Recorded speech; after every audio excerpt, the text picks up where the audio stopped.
ಈ ಕಾರ್ಯಕ್ರಮದ ಪ್ರಾಯೋಜಕರು ಯುವಂ ಯುಗಂ ಕನ್ನಡ ಮಾಸಿಕ ಪತ್ರಿಕೆ. ನಮಸ್ಕಾರ ವೀಕ್ಷಕರೇ, ಶ್ರೀಗರಿ ವಾರ್ತೆಗರಿಗೆ ಸ್ವಾಗತ. ನಾನು ನಿಮ್ಮ ಗ್ರಹೇಶ್ವರ ಗಾರ್ಡಿಗೇಂದ್ರ. ಮಂಡ್ಯ ಜಿಲ್ಲೆಯ ಕರ್ನಾಟಕ ಸಂಘ ಪ್ರೊಫೆಸರ್ ಜಯಪ್ರಕಾಶ್ ಗೌಡರ ನೇತೃತ್ವದಲ್ಲಿ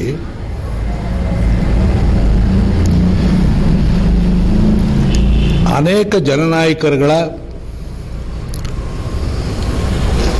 ಜೀವನ ಚರಿತ್ರೆಯನ್ನು ಗ್ರಂಥ ರೂಪವಾಗಿ ತಂದು ಸಮಾಜಕ್ಕೆ ತಮ್ಮದೇ ಆದ ರೀತಿಯಲ್ಲಿ ಸಾಹಿತ್ಯಿಕವಾಗಿ ಸೇವೆ ಸಲ್ಲಿಸ್ತಾ ಇದ್ದಾರೆ. ಈಗ ಅವರು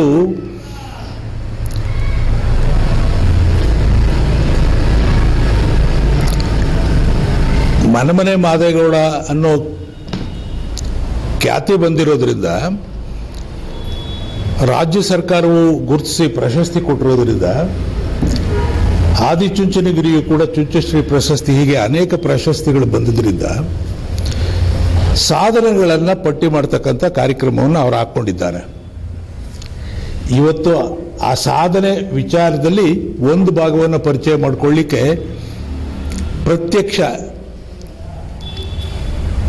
ಪ್ರತ್ಯಕ್ಷವಾಗಿ ಬಡಾವಣೆಯನ್ನು ನೋಡ್ತಕ್ಕಂಥದ್ದು, ಬಡಾವಣೆಯ ಫಲಾನುಭವಿಗಳನ್ನು ಸಂದರ್ಶಿಸ್ತಕ್ಕಂಥದ್ದು, ಅದನ್ನು ಮಾಡಲಿಕ್ಕೆ ಯಾರ್ಯಾರು ಕಾರಣೀಕರ್ತರಾದರು ಅನ್ನೋ ಜನನಾಯಕರುಗಳ ಅನುಭವಗಳನ್ನು ರೆಕಾರ್ಡ್ ಮಾಡ್ತಕ್ಕಂಥ ಕಾರ್ಯಕ್ರಮ ಇವತ್ತಷ್ಟೇ.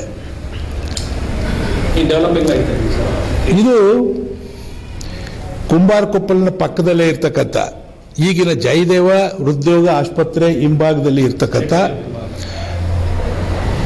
ಕಾಂಟೂರ್ ರೋಡ್ ಪಕ್ಕದಲ್ಲಿ ಸುಮಾರು ಒಂದು 100 ಕುಟುಂಬಗಳು ಇವತ್ತು, ನನಗಂತೂ ಅನ್ನಿಸ್ತದೆ, ಗೋಕುಲಂ 3ನೇ ಅಂತ ಕುಂಬಾರಕೊಪ್ಪಲ್ ಮಧ್ಯೆ ಬರ್ತದೆ. ಇದು ಅವು ಎರಡಕ್ಕೂ ಸರಿಸಮಾನವಾಗಿ ಬಡಾವಣೆ ಇವತ್ತು ನಿಂತಿದೆ ಅಂತ ಅನ್ಲಿಕ್ಕೆ ನನಗೆ ತುಂಬ ಸಂತೋಷ ಆಗ್ತದೆ. ಸರಿಸಮಾನವಾಗಿ ನಿಂತಿದ್ದಾರೆ ಅವರು.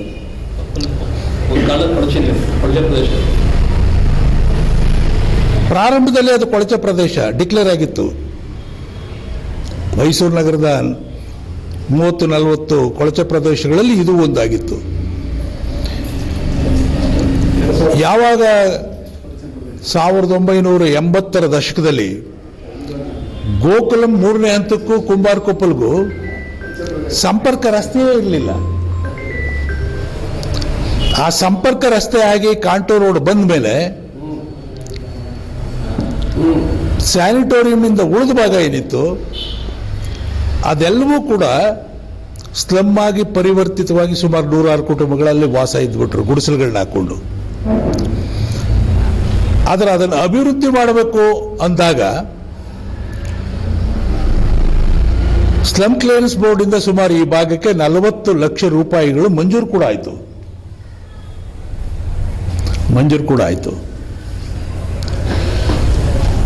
ಆದರೆ ಇವ್ರು ಯಾರೂ ಕೂಡ ಹೋಗ್ಲಿಕ್ಕೆ ತಯಾರಾಗಲಿಲ್ಲ.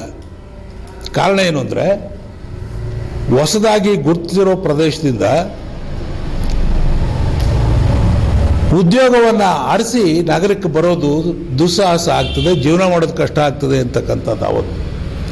ಆ ಕಾರಣದಿಂದಾಗಿ ಅವರು ನಮಗೆ ಇಲ್ಲೇ ಎಷ್ಟಾದರೂ ಬರಲಿ, 10 ಅಡಿ ಬಂದರೂ ಪರವಾಗಿಲ್ಲ, ಇಲ್ಲೇ ಕೊಡ್ಬೇಕು ನೀವೇನಾದರೂ ಮಾಡಿ ಅಂತೇಳಿ ಅವರು ಮನವಿ ಸಲ್ಲಿಸಿದ ಮೇಲೆ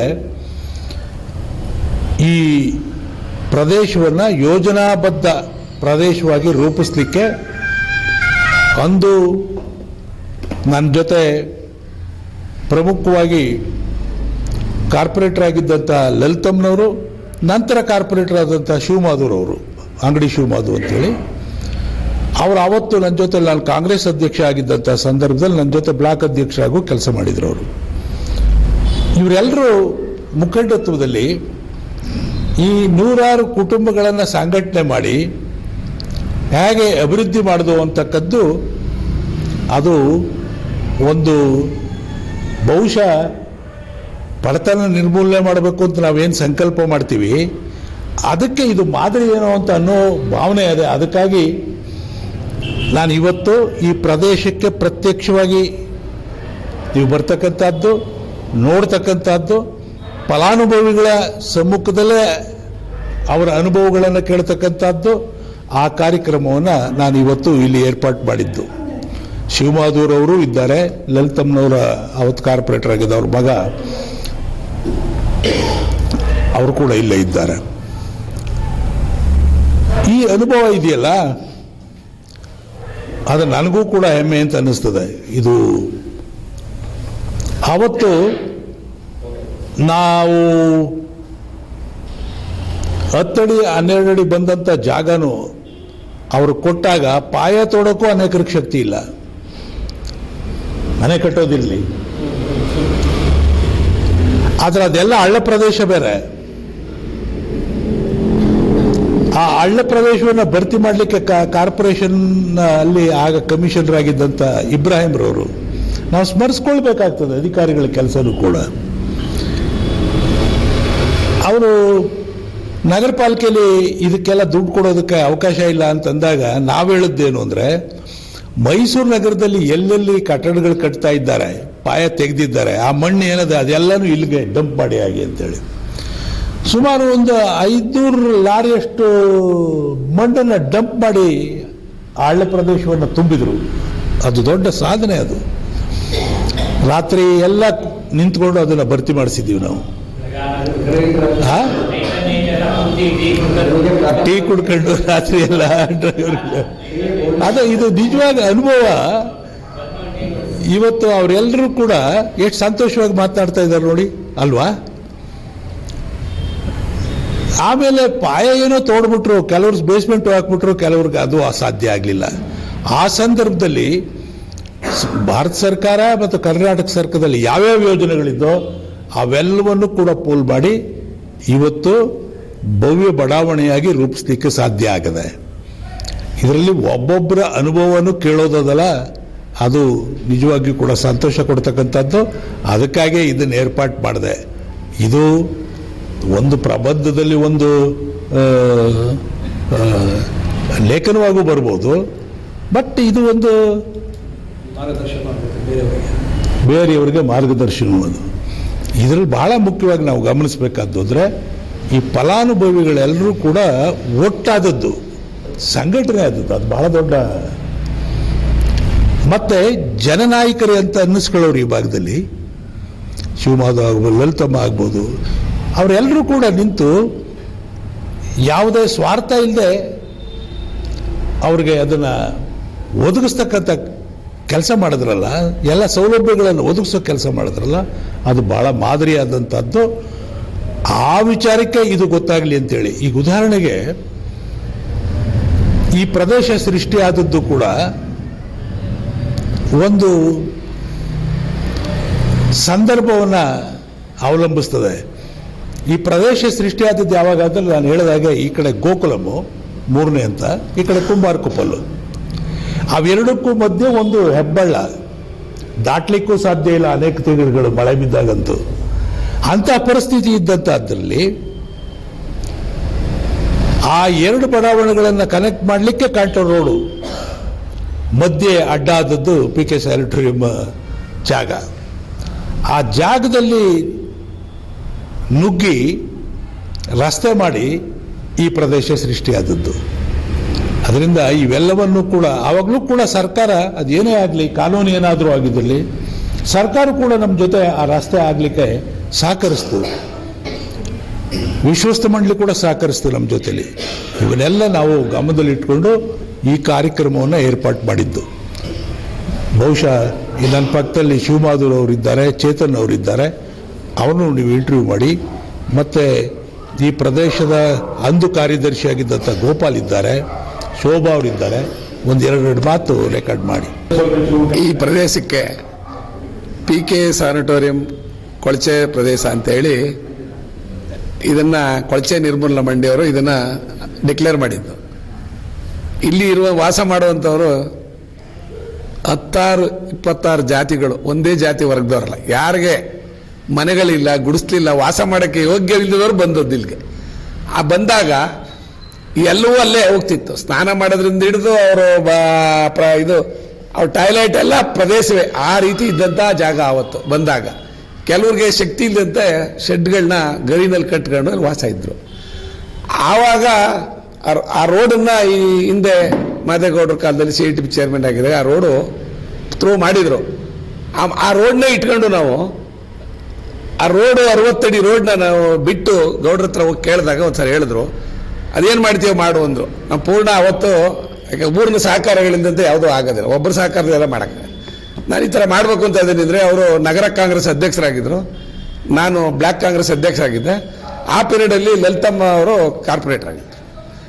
ಆ 60 ಅಡಿ ಜಾಗನ ರೋಡನ್ನು ಏನಿತ್ತು ಬಿಟ್ಟು ನಾವು ಅಳತೆ ಮಾಡಿಸಿದಾಗ 1 ಎಕರೆ 5 ಗುಂಟೆ ಇತ್ತು ಆ ಜಾಗ. 1 ಎಕರೆ 5 ಗುಂಟೆಗೆ 105 ಜನ ಅಲ್ಲಿ ಫಲಾನುಭವಿಗಳಿದ್ರು. ಆ 105 ಜನಕ್ಕೆ ಅದು ಹಂಚಿಕೆ ಆಗಬೇಕು. ಅದು ಎಷ್ಟು ಬರುತ್ತೆ ಅಂತ ಸುಮ್ಮನೆ ನಾವೇ ಒಂದು ಪ್ಲ್ಯಾನ್ ಮಾಡಿ ಅದನ್ನು ಗ್ರಾಮದವರು ತಿಮ್ಮೇಗೌಡರು ಅಂತಿದ್ರು, ಸ್ವಾಮಿ ಅಂತಿದ್ರು, ಮಾದೇಗೌಡರು, ಲಲಿತಮ್ಮ ಎಲ್ಲ ಸೇರಿ ಇಲ್ಲಿ ಜನಗಳ ಜೊತೆ ಸೇರಿ ಅದನ್ನು ಒಂದು ಡ್ರಾಯಿಂಗ್ ಮಾಡಿದ್ವಿ. ಡ್ರಾಯಿಂಗ್ ಮಾಡಿ ಅದರಲ್ಲಿ 15-16 ಒಬ್ಬೊಬ್ಬರಿಗೆ ಕೊಡುವಂಥ ಸೈಟ್ನ ಮೊದಲಿಗೆ ರೋಡ್ ಬಿಟ್ಟು 15-16 ಕೊಡುವಂಥದ್ದಾಯ್ತು.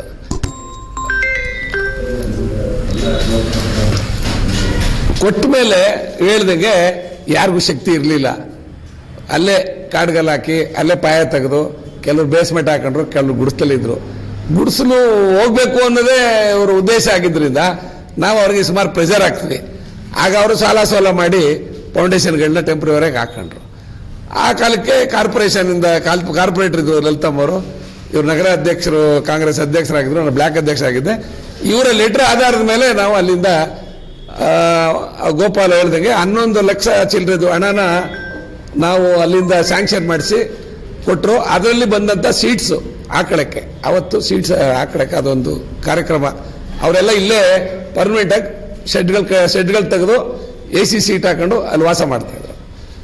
ಅದಾದ ನಂತರ 2013ರಲ್ಲಿ ನಾನು ಕಾರ್ಪೊರೇಟರ್ ಆದೆ. ಆವಾಗ ಗೌಡ್ರು ಅವ್ರ ನೇತೃತ್ವದಲ್ಲೇ ನಾನು ಕಾರ್ಪೊರೇಟರ್ ಆದೆ. ಲಲಿತಮ್ಮ ಇದ್ದರು, ಇವರು ಮಾದೇಗೌಡರ ನೇತೃತ್ವದಲ್ಲೇ ನಾವು ಕಾರ್ಪೊರೇಟರ್ ಆದ್ವಿ. ಆದಮೇಲೆ ನಾವು ಆವಾಗ ಇದರ ಬದಲಾವಣೆ ಸೀಟ್ ತೆಗೆದು RCC ಮಾಡೋಕ್ಕೆ ಸಾಧ್ಯವ ಅಂತ ಅಂದಾಗ ಆ ಸ್ಲಮ್ ಬೋರ್ಡ್ನವರು ಅವಾಗ ನಮ್ಮ ಚಂದ್ರೇಗೌಡರು ಇದ್ದರು, AC ಆಗಿ. ಮಾದೇಗೌಡರು ಮನೆಗೆ ಹೋದರು. ಅದು ನಾವಲ್ಲಿ ಮನೆ ಕಟ್ಕೊಡೋಕ್ಕೆ ಅಂತ 40 ಲಕ್ಷ ಸ್ಯಾಂಕ್ಷನ್ ಆಗಿದೆ ಅಂದರು. ಅದೆಲ್ಲ ತೆರವು ಮಾಡಿಕೊಡ್ಬೇಕು ಅಂದರು. ನೀವು ಮೊದಲು ಮನೆ ಕಟ್ಟೋಕ್ಕೆ ಇದು ಮಾಡಿ ಆಮೇಲೆ ತೆರವು ಮಾಡಿಕೊಡ್ತೀವಿ ಒಪ್ಕೊಂಡೆ. ಆಮೇಲೆ ಅಂದಾಗ ಅವರು ಇದು ಲೂಸ್ ಸಾಯಿಲ್ಲು, ಇದು ಮಣ್ಣು ಅಲ್ಲಿ ಫಲವತ್ತಾಗಿಲ್ಲ, ಗಟ್ಟಿ ಇಲ್ಲ, ಅದರಿಂದ ಅದನ್ನು ಮಾಡೋಕ್ಕಾಗಲ್ಲ ಅಂದರು. ಇವ್ರಿಗೆ ಬೇರೆ ಕಡೆ ಕೊಡ್ತೀವಿ ಅಂದರು. ಅಲ್ಲಿ KRS ರೋಡಲ್ಲಿ ಏಕಲವ್ಯ ನಗರ ಅಂತಿದೆ ಸಾಧನಹಳ್ಳಿಲಿ, ಒಂದು ಕಡೆ ಜನತಾ ನಗರ, ಇವೆರಡು ಕಡೆಗೆ ಹೋಗೋಕ್ಕೆ ಇವರೆಲ್ಲ ಹೋಗಿ ನೋಡಿ ಬಂದವರು. ನಾವು ಅಲ್ಲಿ ಹೋಗಿಲ್ಲ, 10 ಅಡಿ ಬರಲಿ ನಮ್ಗೆ ಇಲ್ಲೇ ಕೊಡಿ ಅಂತೇಳಿ ಆಗ ಮಾದೇಗೌಡರ ಹತ್ರ ಹೋಗಿ ರಿಕ್ವೆಸ್ಟ್ ಮಾಡಿ ಅಂದರು. ಆಗ ಇಲ್ಲ ಜನಗಳ ಅಭಿಪ್ರಾಯ, ಅಲ್ಲೇನು ವಾಸ ಮಾಡ್ತಿರೋ ಅವ್ರ ಅಭಿಪ್ರಾಯ ಅಂತಾನೆ ನಾವು 15-16 ಒಬ್ಬೊಬ್ಬರಿಗೆ ಆ ಜಾಗನ ಹಂಚಿಕೆ ಮಾಡಿ ಕೊಟ್ವಿ. ಅನಂತರ ನಾವು ಕಾರ್ಪೊರೇಟರ್ ಬಂದಾಗ ಆ ಮನೆಗಳಿಗೆಲ್ಲ ಗ್ರ್ಯಾಂಟ್ಗಳು ಹೇಳ್ದಲ್ಲ, BSUP, ಆಮೇಲೆ ಗೃಹ ಭಾಗ್ಯ ನಗರ ಪಾಲಿಕೆಯಿಂದ 2 ಸ್ಕೀಮ್ ಇತ್ತು. ಅಲ್ಲಿ BSUP ಗೃಹ ಭಾಗ್ಯ ಇತ್ತು. ಈ ಕೇಂದ್ರದಿಂದನೂ ಅವಾಗ ವಾಜಪೇಯಿ ವಸತಿ ಯೋಜನೆ, ಅಂಬೇಡ್ಕರ್ ವಸತಿ ಯೋಜನೆ ಇತ್ತು. ಆವಾಗ SC STಗಳಿಗೆ 3,30,000 ಸ್ಟೇಟು ಮತ್ತು ಸೆಂಟ್ರಲ್ ಎರಡರಿಂದನೂ. ವಾಜಪೇಯಿ ವಸತಿ ಯೋಜನೆ 2,70,000. ಅದರಲ್ಲಿ ಅವ್ರ ಅಕೌಂಟ್ಗೆ ದುಡ್ಡು ಬರ್ತದಂಥದ್ದು. ಅದ್ರಲ್ಲಿ ಯಾವುದು ಮೋಸ ಆಗ್ತಿದ್ರಲಿಲ್ಲ. ಅವಾಗ ಫೌಂಡೇಶನ್ ಹಾಕಿದ್ರೆ ಒಂದು ಬಿಲ್ ಬರೋದು, ಲಿಂಟಲ್ ಮಟ್ಟಕ್ಕೆ ಹೋದ್ರೆ ಒಂದು ಬಿಲ್ ಬರೋದು, RCC ಹಾಕಿದ್ರೆ ಒಂದು ಬಿಲ್ ಬರೋದು. ಅದನ್ನೆಲ್ಲ ಅವರವ್ರ ಅಕೌಂಟ್ಗೆ ಅದು ಬರ್ತಿತ್ತು. ಅದರಿಂದ ಅವರು ಸ್ವಲ್ಪ ಆ ದುಡ್ಡೇನು ಸಾಲ್ತಿರ್ಲಿಲ್ಲ. ಕೆಲವೆಲ್ಲ ಸಾಲ ಸೋಲ ಮಾಡಿ ಅವ್ರ ಕೈಯಿಂದನೂ ಹಾಕಿ RCC ಮನೆಗಳನ್ನ ಅವತ್ತಿಗೆ ಮಾಡ್ಕೊಂಡ್ರು. ಅದರಿಂದ ಈ ಬಡಾವಣೆ ಉಳಿತು. ಆವಾಗ ನಾವು ಮನೆ ಆಯ್ತದಂಗೆ ಯೋಚನೆ ಮಾಡಿದ್ವಿ, ಈ ಭಾಗಕ್ಕೆ ಒಂದು ಅಂಗನವಾಡಿ ಬೇಕು, ಈ ಪಕ್ಕದ ಅಂಗನವಾಡಿ. ಇಲ್ಲಿ ಜಾಗ ಇತ್ತು, ಅವ್ರಿಗೆ ಹೊಂದ್ಕೊಂಡಂಗೆ ಅದನ್ನ ಅಂಗನವಾಡಿ ಒಂದು 10 ಲಕ್ಷ ರೂಪಾಯಿ ಗ್ರ್ಯಾಂಟ್ ಮಾಡಿಸಿ ಅದು ಅಂಗನವಾಡಿ ಮಾಡಿಸ್ತೀವಿ. ಈ ಕೂತಿರೋ ಜಾಗನೂ ಅದಕ್ಕೆ ಸೇರಿದ ಜಾಗನೇ ಇದರಲ್ಲಿ ಲೈಬ್ರರಿ ಅಂತ ಹೇಳಿ ಅವ್ರಿಗೆ ಅನುಕೂಲ ಆಗಲಿ ಅಂತ ಮಾಡಿದ್ವಿ. ಸ್ಲಮ್ ಬೋರ್ಡಿಂದ ಇಲ್ಲೊಂದು 70 ಲಕ್ಷ ಇದು ಮಾಡಿ ಒಂದು ಸಮುದಾಯ ಭವನ, ಇವರು ಬೇರೆ ಕಡೆ ಹೋಗ್ತಿದ್ರು ಮದುವೆ ಮುಂಜಿ ಸಣ್ಣ ಪುಟ್ಟ, ಇಲ್ಲೇ ಒಂದು ಜಾಗನ ಬಿಡಿಸಿ ಅವರು ಹಂಚಿಕೆ ಮಾಡೋದ್ರಲ್ಲಿ 1 ಎಕರೆ 5 ಗುಂಟೆ ಒಳಗಡೆ ಆ ಪ್ರದೇಶನ ಬಿಡಿಸಿ ಅದೊಂದು ಸಮುದಾಯ ಭವನ ಅಂತೇಳಿ ಮಾಡಿದ್ವಿ. ಈಗ ಅವರಿಗೆ ಮೂಲಭೂತ ಸೌಕರ್ಯ ಗ್ರಾಮದಿಂದ, ನಮ್ಗಳಿಂದ, ನಗರ ಪಾಲಿಕೆಯಿಂದ, ಸರ್ಕಾರದಿಂದ ಎಲ್ಲ ಆಗಿದೆ. ಈಗ ಅವರು ಎಲ್ಲ ಚೆನ್ನಾಗಿದ್ದಾರೆ. ಅವ್ರನ್ನ ಕೇಳಿ ನೀವು, ಅವ್ರು ಚೆನ್ನಾಗಿದ್ದಾರೆ, ಏನು ತೊಂದರೆ ಇಲ್ಲ. 20 ವರ್ಷದ ಹಿಂದೆ ಹೋದಾಗ ಬೇರೆ ಥರ ಶೆಡ್ನಲ್ಲಿ ಇದ್ದಂಥವ್ರು ಇವತ್ತು 2 ಫ್ಲೋರ್ 3 ಫ್ಲೋರ್ ಮನೆ ಕಟ್ಕೊಂಡವ್ರೆ. ಶ್ರಮ ಪಡ್ತಾರೆ, ಕಷ್ಟಪಡ್ತಾರೆ. ಎಲ್ಲ ವ್ಯಾಪಾರಿಗಳು ಎಲ್ಲ ಅವರೆಲ್ಲ ಸಂತೆನಲ್ಲಿ ವ್ಯಾಪಾರಗಳು, ಬೆಲೂನು ಅದು ಇದು ಪಾತ್ರೆಗಳು ಎಲ್ಲ ವ್ಯಾಪಾರ ಮಾಡ್ತಾರೆ. ಅದೆಲ್ಲ ಚೆನ್ನಾಗಿ ಆಗಿದ್ದಾರೆ. ಬಟ್ ನಮ್ಮ ಜೊತೆಲಿ ಹೊಂದಾಣಿಕೆಲಿದ್ದಾರೆ. ನಾವು ಅದೇ ರೀತಿ ಜಾತಿ ಭೇದ ಪಕ್ಷ ಭೇದ ಎಲ್ಲ ಮರೆತು ನಾವು ಹೊಂದಾಣಿಕೆ ಮಾಡ್ಕೊಂಡು ಹೋಗಿದ್ದೀವಿ. ಆವತ್ತಿದ್ದದ್ದು ಇವತ್ತಿಗೆ ಈ ಮಟ್ಟಕ್ಕೆ ಬಂದು ಇದೆ. ಇವತ್ತು ಅದಕ್ಕೆ ಸಹಕಾರ ಗ್ರಾಮದವರು ಮಾದೇಗೌಡರೆ ಮೇಜರಾಗಿ ನಾವು ಅವ್ರನ್ನ ಬಳಸ್ಕೊಂಡಿದ್ದೀವಿ. ಅವತ್ತು ನಾವೇನು ಮಾಡ್ತೀವಿ ಅದಕ್ಕೆ ಅವ್ರು ಪೂರ ಸಹಕಾರ ಕೊಟ್ಟರು. ಆ ಸಹಕಾರದಿಂದ ಲಲಿತಮ್ಮರಾಗ್ಬೋದು, ನಾನಾಗ್ಬೋದು. ನಾನು ಕಾರ್ಪೊರೇಟರ್ ಅಲ್ಲದೇನೂ ಮಾಡಿದ್ದೀನಿ, ಕಾರ್ಪೊರೇಟರ್ ಆದಮೇಲೂ ಮಾಡಿದ್ದೀನಿ. ಈಗಲೂ ಸಣ್ಣ ಪುಟ್ಟ ನಮ್ಮ ಕೈಲಾದ ಈಗಲೂ ನಾವು ಮಾಡ್ಕೊಂಡು ಅವ್ರ ಜೊತೆ ಸಹಕಾರ ಕೊಟ್ಕೊಂಡು ಬರ್ತಾ ಇದ್ದೀವಿ.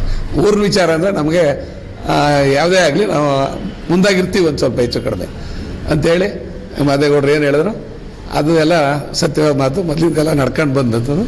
ಮತ್ತೆ ಮುಂದಿನ ವಾರ್ತೆಗರಿಯಲ್ಲಿ ಭೇಟಿಯಾಗೋಣ. ಶ್ರೀಗರಿ, ನಿಮ್ಮ ಮನದಾಳದ ಗರಿ. ನಮಸ್ಕಾರ.